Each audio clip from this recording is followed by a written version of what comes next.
Welcome to Inspired Caregiver with me, Michelle Magner. This is the podcast where people who are helping out their older family members come for information, tips, and inspiration on how to make their journey easier. Enjoy this episode of Inspired Caregiver.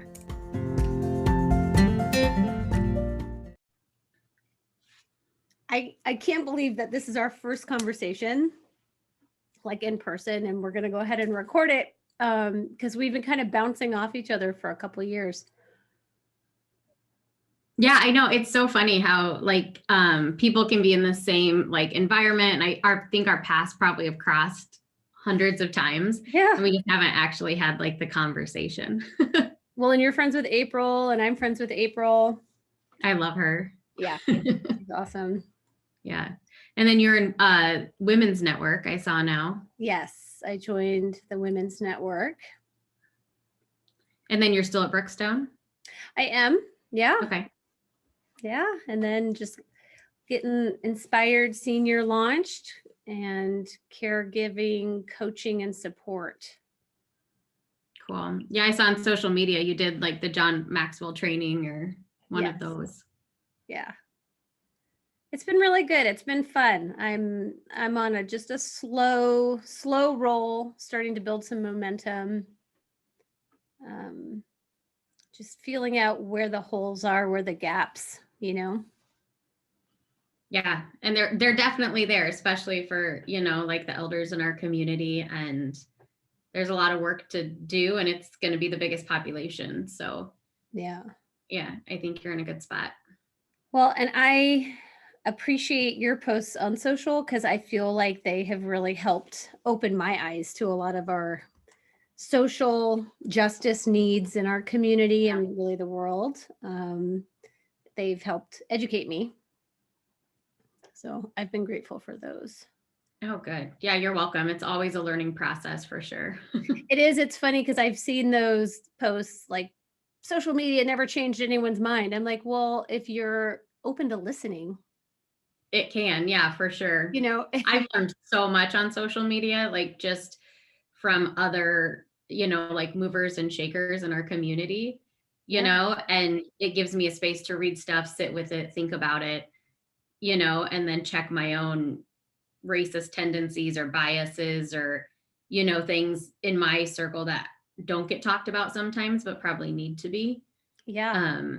And they always say, if you're not at the table, your voice doesn't get heard. And that's why I do advocacy with LGBTQ elders too, because nobody talks about that. In addition to, I'm a geek for public policy and legislative politics, everything. I'm love geeking out on that. I have the bill tracker from our legislature where you can have up to 15 bills for free, and they email you if there's a hearing or anything's happened to them. So I'm that person that follows what's happening, because I'm a big believer in local politics and leaders more than national. I think national is very important, but the local leaders is who's really going to make an impact in my life and your life. I would argue that. For sure. No, I agree. We've definitely reached out to senators and congressmen and that sort of thing here, just to make sure that seniors are top of mind and the initiatives that they're working on are congruent with what we need. Yeah, and that they're on the radar, that they even think about the elders in our community, right? Because they're a really vulnerable population that often gets left out and not thought about. Right, totally. Yeah. So tell me more about the work that you do with LGBTQ seniors. Yeah, so I realized, sure. Yeah, no, I realized probably 5 years ago, I really got tied in with an organization in New York called SAGE, and they just do advocacy for LGBTQ elders. And I was being in senior living, having a 16-year career, I was this is never even spoke about or talked about. And how are we addressing this population of elders as they age into senior living communities? Because at the time I was community based. And so I was wow. And then I started asking around, and it was on no one's radar, nothing in the Midwest. I mean, I would go to argue, and I mean, senior living communities can get mad at me if they want, but nobody has policies that address inclusivity, bias. If any are, it's under the radar that they're doing any training for their staff even. I mean, if you look at, and you would know this, senior living, it's like part of healthcare. So it's a big establishment. So if you look, a lot of times it's white men in corporate, white women in leadership, Black, Indigenous people of color doing caregiving. Right. And there's not a lot of mixing. So I think there's tons of work to do in senior living. And then beyond that, nobody talks about gay old people, right? Like it's not even a thing. And so I'm like, well, I'm taking this up because, I'm married to a woman, and when I'm 80, I mean, I don't want to be told we can't have lunch together in the dining room, you know? Yeah. And so you're starting to see articles and news stories about like total discrimination in senior living. And so I'm just talking about it more than anything. I would love to, I'm thinking of developing curriculum where I could be a consultant and reach out to like the Better Health Systems and, or Emmanuel's or Capital Senior Living or whoever, and say, hey, this is training that your residents and your teams need. Let me come in and, be that expert and train on part of that. So I've thought about doing that. And then I've done some consulting on a property that may or may not open this spring, to be continued. But the passion really for that is having it in an urban setting, making it affordable, and affordable not as in Medicaid and not luxury living, right? Because there's this huge missing middle. That's a huge passion of mine for seniors too, where I remember being a sales director and having to turn away 20, 30 people, a month sometimes. They'll never need Medicaid, but they couldn't afford our pricing. Right. And so what are we doing for that missing middle of our seniors in our community? They're totally left out. And the idea of this was based off an article I read out in Denver, and they have like a 4,000 person wait list for an affordable living, senior living, right? I mean, like, let's do it. And then the third pillar of that community would be inclusive. So, training, I would like to see it have, SAGE has like bronze, gold, silver, platinum distinctions on how far you've gone to make sure you're doing inclusive practices. So I would love to bring that into that community. And then I'm sitting on the board of the Intercultural Senior Center, and I was asked to do that specifically as a voice for gay elders. And they've opened their doors of saying even how, the pandemic's been a mess, but how can we support this or bring in this population and let them know that we have resources here for them too? Because Michelle, a lot of times gay elders are more vulnerable than seniors in general, right? They have been discriminated against. If we think about the population that's, say, in their 80s, they lived through Stonewall. Maybe they participated in the Stonewall riots. They saw the AIDS epidemic, lost tons of friends, saw horrible discrimination, making it discriminatory against gay men specifically. And then also now lived through marriage equality. So in the past 50 years, what's that looked like? And then they need care in senior living, and they're going back into the closet. Yeah, that was exactly I was thinking recloseted. I don't know if that's a phrase. And it's happening. And that's so gross that they can't show up as their authentic self. And even 2 years ago, I was like, I'm gonna do something. So I reached out to the Heartland Pride, who does like the parade, and they were great. And they were like, yeah, if you can, like get a bus, we can have volunteers to be with the elders like the whole day. And I was like, awesome. And I put up flyers at the community I was at. And then I mailed out flyers to like every senior living in Omaha directly to their activity directors. And no one messaged me back unless it was like hateful messages. And they actually, like, that made the hair on the back of my neck stand up. So no, it was like, why would you do this? Why would you address this? We don't have any of those people in our community. The community I was at, we had to have like conversations with our residents, with family members. I would get church flyers put up over my flyer on the bulletin board. It would be like ripped apart and thrown on the table. And I just reprinted it. But I mean,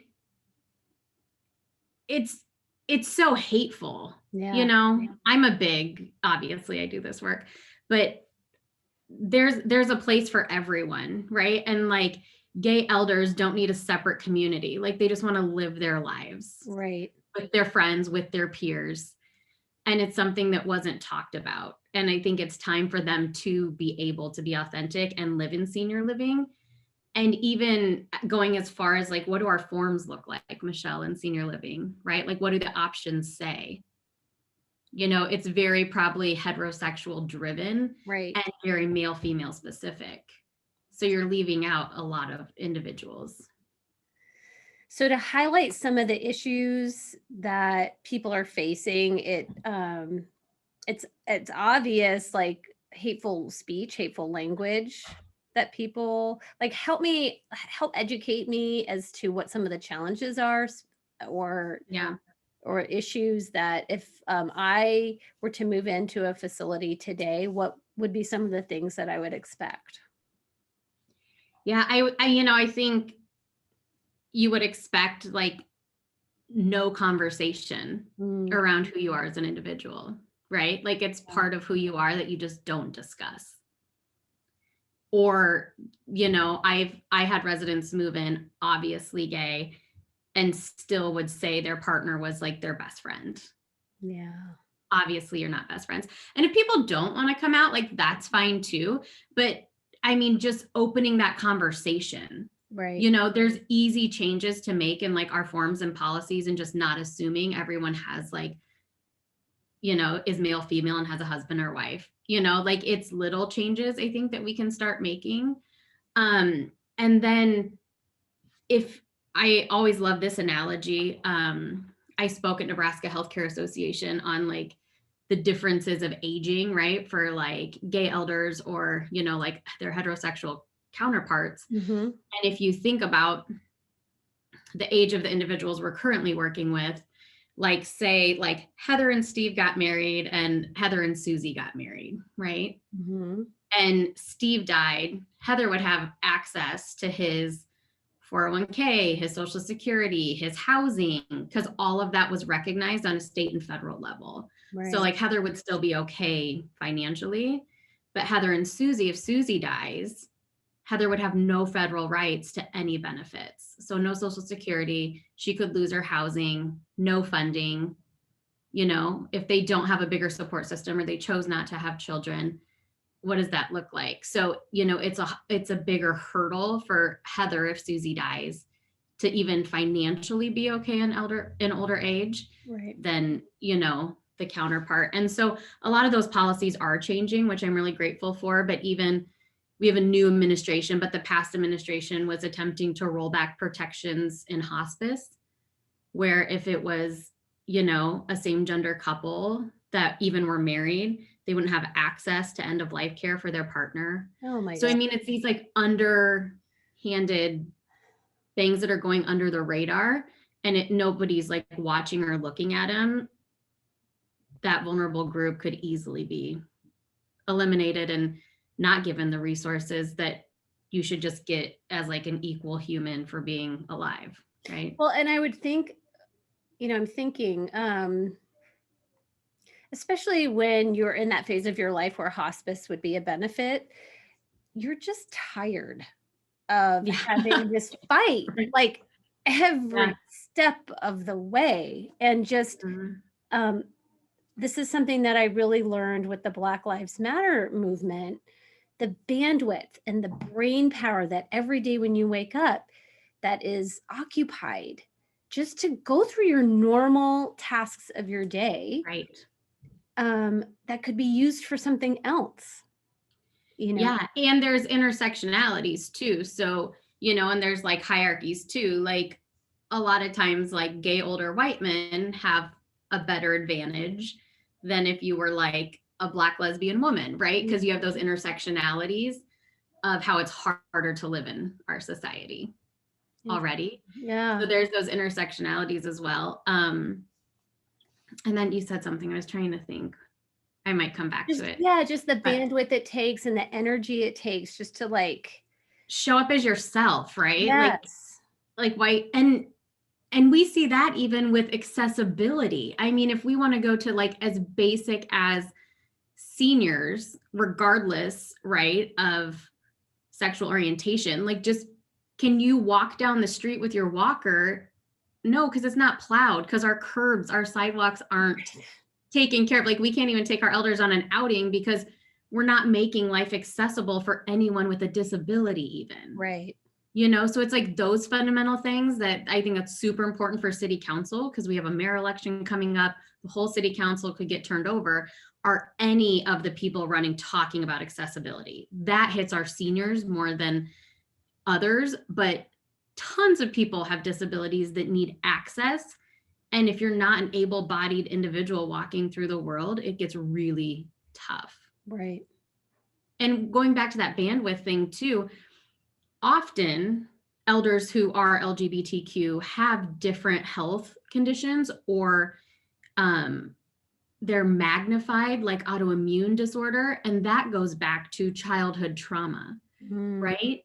Because like there's so much talk around like trauma being trauma informed, and we need to with our seniors too, because if they grew up at a time where they were told who they were inherently as a person was wrong, they had to hide a relationship, maybe they don't have any family, or maybe they were abused, maybe they were beaten, I mean scared to be who they were, your cells know that and your DNA knows that. And that's why a lot of people with autoimmune disease, it comes from childhood trauma. And so you still have that into your elder years, right? And so being informed that their aging trajectory may look different and educating on that too. Right. So Yeah. lots of layers. Have you read the book, The Body Keeps Score? No, but I bet I would love it. I haven't read it yet either. It's on my list, but it is exactly to the point you just shared, which is as a child, you're going through all of these traumas. And your body is keeping score, and it's carrying into the illnesses and ailments that you have, as how I understand that book to be. But you know, and just the mental health obviously aspect. Right, which we could throw 1,000 more resources at. Nebraska is really low on the like scale. I think states are rated like A through F or something on how well they provide mental health services. And the only state worse than us right now is Mississippi. It's our brain. Like I know, right? Yeah. And well, and it's hard because it's like something that's hurting that you can't see unless someone says it, right? Or you can see it, but we don't want to talk about it. Right. Yeah, but how are liquor sales? Probably pretty damn good. Could you imagine? Well, numbing. Numb, right? Yeah. As long as you numb it, you're okay. Keep numbing. And numbing with alcohol, drugs, but numbing with social media, numbing with the capitalist lifestyle, right? Buy more, be more, get more in debt, work super hard, don't listen to your body. Here's fast food, here's fast everything. Rev up, because then you can't ever sit still and listen to what's happening internally, you know? Yeah. So I think a capitalist lifestyle really plays into mental health and is hurting a lot of people too. It's one big distraction. Yeah. So for caregivers, how do you think this impacts them in a different way? For partners, for spouses, or for caregivers that are in an LGBTQ relationship? Yeah. Well, I think a lot of times they don't even tell their physician, you know, that they're in a same gender relationship. And so so that starts there, right? Like finding a physician that's like inclusive and open and understands the needs and differences is like a layer.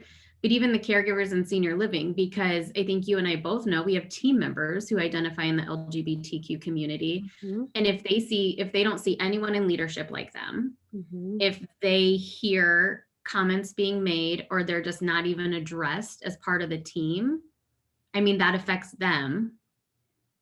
So it's like, it's really just a conversation that needs to be had at these senior livings from leadership, right? Like, and Michelle, it's a good business strategy. I always tell people this too. Like, I just don't get it. Like, because I love business. I love making money. Everyone should make a ton of money. It's like their inherent birthright. It's an energy. People don't need to be scared of it. I'm a big fan of that. And so it's good business too. A lot of times, like I told you the example of like the financial hardships, but if you look that's a lot of times on the coasts. If you look at the Midwest specifically, a lot of times it's college educated, 2 adults, plenty of income, right? And they want to live in a community that is open and inclusive. Right. So who's doing that in Omaha, Nebraska, Iowa, Kansas? I can't find any. Right. There's great ones in Florida, California. There's amazing partnership in New York. They did like a public-private partnership and built $1 million gorgeous building, right? And I think for me, part of my education is just because we're not talking about it doesn't mean it is or is not happening.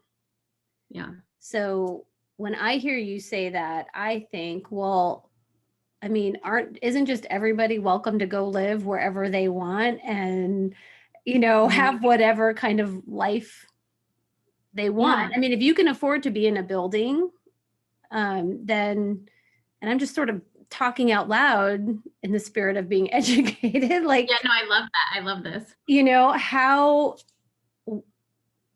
Why do we have to specifically say our community is inclusive? Everyone is welcome here. Like, how is that not just inherently a meta rule? Do you know what I mean? But what I'm hearing you say is it's important that we really say the words and outline it and be specific. Yeah. Right. Yeah, absolutely. Because the default is not that everybody's welcome. The default in our society is not everybody's welcome. It's shown by the policies and practices that we've put into place. It's shown in the leadership that we have in our senior living communities, in our government. It's obvious not everybody's welcome. So it has to be stated. I have this naivete about myself that I just assume positive intentions and think, the world is conspiring to help me. My mentor, Mike Rayburn, says that. Like, so I have this fantasy that the people are out there representing me, but that's just not really how it works. I have learned. And there are some, right? Like there's the great humans out there that are like educating themselves, that want to know more. Probably people that are going to watch this and are doing the work.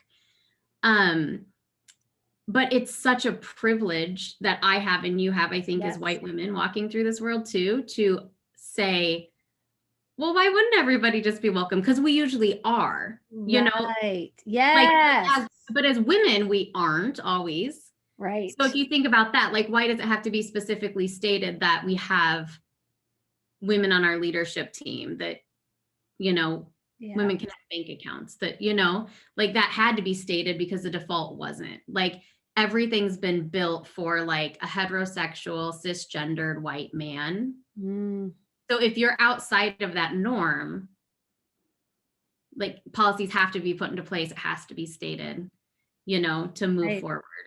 And I want some of the LGBTQ elders to speak out too, because I'm like a 38-year-old woman, right? Like I'm not in my elder years yet. I can't wait. I'm like crone goddess, bring it on. I can't wait to see Heather 90. I think she's going to be really rad. But I need those people to advocate and champion, and like, I'm here, let me know, like, what resources do you need? Because that group of elders is the expert on what they need in life, what they want. But I think it's a lot to get that dialogue going when there's been so much hate and discrimination in the past, saying like, this is safe, or this is a safe space. So that's been a challenge too, is even like, hey, bring this community together. Where is this community? Right. Like I know some people specifically that I've reached out to talk to their networks to see like, would you embrace this? Because going back to when I wanted to do the parade, I had a resident that spoke with me and said, no way in hell am I going to your gay parade, but I've never seen more validated and authentic knowing that somebody paid attention to me as a gay man. Wow. And he said, I've never told anybody this. Oh my. You know, he like came to my office, sat down, told me that, like, I see seen and validated. Yeah. And don't go to my parade. I don't care. But like that one flyer, he was like, oh, like Heather's safe, right? Like maybe this is a safe environment and I could like tell my truth. So if you're in your 80s and you've never been able to like live your truth, that's devastating to me. It's like the safety pins. We had safety pins for a while. And it's little things, you know, too, like using pronouns on your email signature, you know, just so if, you know, like, yeah, I'm Heather Holmes, she, her, or they, them, he, him, you know, so people are like, oh, I will respect you and, you know, use the pronouns that you wish. So educate on that. So not everybody prefers those pronouns, and they would prefer a more neutral. Yeah. So like, so say I show up, like I do identify like as a woman, she, her is fine for me, but maybe I don't fully identify as female, right? And I would rather you use the pronouns they, them, their. Yeah. So it's more neutral, you know, or maybe I do present as a woman, but like, I feel like a man, you know? And so I want he, him pronouns. And, you know, it can, and it's just respectful and it's an easy way at the beginning of meetings or, you know, on an email signature or on a form, you know, having a broader spectrum of language. I'm a big like words matter person, even down to like when I'm trying to unwind is saying guys, because in the Midwest we're always like, hey, you guys. Hey, oh my gosh. Yeah. Like, or have I told you guys this before? But it is very like one gender, you know, so unwinding, and some of the aggressive language we say a lot too, like pull the trigger, shoot you an email. There's so much of that that's just like inherent aggressiveness in the culture that we could unwind to. It's like stuff from the 1800s that we keep passing along and have reframeworked it to fit the modern era. So generational trauma. Yes, generational trauma. So the importance of me using she, her in my signature, because I'm just, again, thinking this through, it's not just someone who identifies a different way that it would be important to them to let people know what they prefer. It's important for all of us to normalize it. Is that exactly okay? Yeah. Because then it just becomes part of the culture, right? And it's one really small step to show, oh, like they're trying, you know, they're working at being inclusive. And I'm not a fan of this like cancel culture thing that's coming out. I think it's harsh. People are gonna mess up. I mess up all the time. I probably don't use the right pronouns. So like abundant grace, I think we all need to have. And I love the term, I didn't coin this, but I heard it, counseling culture instead of cancel culture. So let's just not like you might have a very legitimate question and you want to ask me, but like, you're like, I might completely mess this up. Right. And I don't want to like approach it as like canceling you out. Right. Like, let's have dialogue about it. Let me share what I know. What do you know? You know, and maybe I'm not the expert and maybe I don't have the bandwidth or space to even talk to you about it. Right. But if I can give that, you know, I think that's something a lot of times, this is something I've learned a lot, Michelle, is as like a white woman, I know how like I walk through the world. As a lesbian woman, I know how I walk through the world. But it's not like my Black females friends to educate me on like my racist tendencies, right? Like I need to go out and learn that and not put that burden on them when they're trying to show up and live their life. And so I think we need to be careful that we don't like project on the person just because they're like an advocate or outspoken or passionate or want to do like the justice Right. work. You know, I'll talk to anyone about gay old people all day. So Yeah. please ask me all the questions, but you know, not everybody has like that space or bandwidth to hold that for other people. No, I really appreciate that because as I was educating myself, I did reach out to a friend, a childhood friend, and just asked him, just said, I'm so sorry that this is happening. I mean, I'm not, because it's really highlighting, you know, the Black Lives Matter movement was highlighting just all the holes that we have. And he was really, but I said, what can I do? Like, are you willing to have that space for me to educate me a little bit more? And he said, absolutely. And I checked in a few times and he said, you know, you're the only person who is doing this. Like, and for him, he was grateful. Yeah, and super gracious of him. And I love that you were able to have that friend and that Yeah. interaction. I mean, that's humanity at its core, right? You know, it's just Yeah. loving up on one another. And I think we just need to believe people too, Michelle. Like when Yes. a gay elder says like, I'm being discriminated against, yes, you are. When a Black person says, I'm being discriminated against, yes, you are, is our answer. You know, Yeah. It's not up for discussion. Yeah. You had a post and I said, what can I do? And you said, listen and believe people. Yeah. It's like, okay. But Yeah, you know because what? I mean, it's true experiences, you know, and I think sometimes we're just like, I can't believe that's happening. And I've stopped doing that. And I'm like, fully believe it. Right. Like, of course it's happening. And it's been happening. Yes. For me, what I realized, again, that sort of naive life that I lead, is that I don't put myself in circumstances to see it. Mm-hmm. And so I Because had we don't want to, you know, that's like human nature. very Yeah, for sure. uncomfortable, very It's protective. Right. So how am I able to put myself in situations that just are not another white bubble of people that agree with me, or straight people that have the same lens that I do. Do you know what I mean? uh-huh. It's It's work and it's effort, you know, and it's going to spaces that maybe make you super uncomfortable, but showing up anyway, yeah. you know, and making an effort to broaden your network or, you know, reach out to other people, you know, like I want to broaden my network too.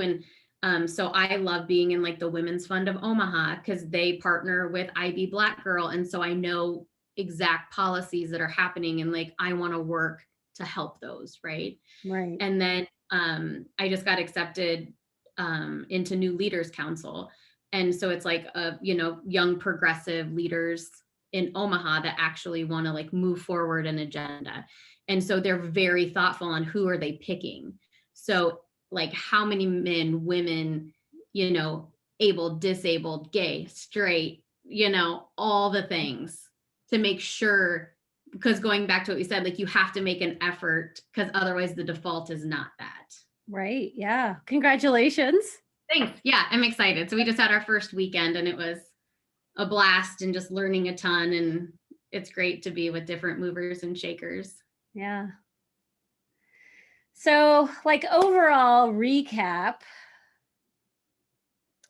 like, this is the thing. This is, you know, elder There's gay. gay old people and they need care in senior living and they Yeah. need to be respected and seen and be able to show up and be vulnerable and get the care that they deserve as a human. And we have to envelop their caregivers with love and support and all of the resources that they need. Yeah. And we need diversity on our leadership teams, Michelle. Yeah. It's past time. Yes. Yeah. Well, I have hope for the future, and here's why. Someone on Facebook had a gender reveal for the baby, did not burn down the state at wherever they did this. I don't even know. And my kids, who are 18, 16, and 13, said, I don't think that's right. And I was like, why not? And they said, that is too much to put on that baby. Mhm. And I was like, wow, you guys Yeah. are smart. Yeah. Yeah. I think future generations are getting it. I think as humans, we're becoming more loving. I mean, we've been through like a lot of really hard stuff, the past few years, but I think it's because we're all leveling up as humans. Like we're getting pushed through it energetically a lot faster because I think we need to show up in a different way. And it hurts, right? Like things have to die for things to be born. Right. So part of humanity, part of society, some things have to die to get a new generation and new, like loving, thoughtful ways ahead. Like we have to Right. progress as a society. Yeah. Well, in any dystopian future movie that shows us sameness, it's not good. Mm-mm. Like we're not designed for that. No, Yeah. not at all. So, well, And it's the ultimate thought is like my utopia. I just wish we could get back to that, like, I am you, you are me. Like yes. we're each other's caregivers and walking through this life with one another. So there shouldn't be the hate. There's all of it. That's why I'm passionate to work for it and call it out and, Mhm. have some of those conversations that feel exhausting. But like we're walking together in this life, like I'm a big, like, we got to love up on one another, even the people that are really hard, like I'm sure everyone on this video could guess who like trips my trigger and like see, that's another violent word. I shouldn't say it, but Yeah. like pokes at me or gets me really riled up. Mhm. And they're still humanity. Like they need love. Like there's reasons that behavior comes out or Right. whatever it is, that's challenging. And I always find when someone irks me or I feel uncomfortable, I need to pay attention to that, right? Because I'm like, ooh, this is pushing back on a belief I hold. So is this a belief I'm going to continue to hold? Or Mhm. is this a belief I need to listen to and learn more about? Right. Yeah. And if ultimately our sentiment is we are all connected and I need to be operating, I'll speak for myself. I need to be operating from a space of grace for Yes. other people. Mhm. It is hard when your core values are feeling attacked. And I think that one of the things that I've learned this year is anytime that I'm starting to get riled up, it's an opportunity for me to just look at myself. Okay, where in my life am I not showing up how I want? Mm-hmm. Because if I'm really mad at you right now about something, you know, how is that? How? Because like attracts like. So Right. where am I missing how I'm showing up poorly for someone else? Yeah. And often we're mirroring behaviors to each other, right? Yes. Yeah. So like the things you like best about me, it's probably the things that are best about you, you know? So you can see that in other people and mirror those. That's what we do as humans. Right. So Well, when you really respect someone, it's like, well, you already have all those talents. Like just got to do it, right. Okay, so for me with you, it would specifically be that you have consistently shown up for people and raised your voice, to celebrate and love and just bring attention.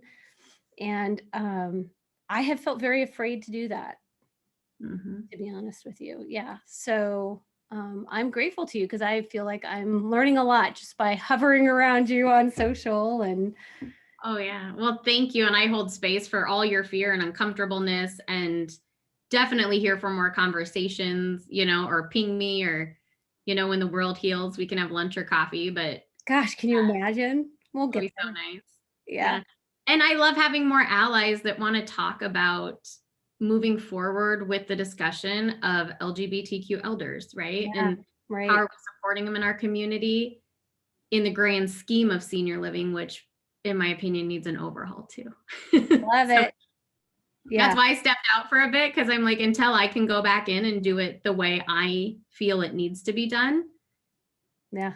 I'm going to work behind the scenes and then we'll get rolling again. Well, that's awesome. Well, thank you for your time Yeah. today. You bet. Good to see you. Reach out anytime. I'll Yeah. reach out to you. Conversation can keep going. I appreciate it. We'll talk All to you right. later.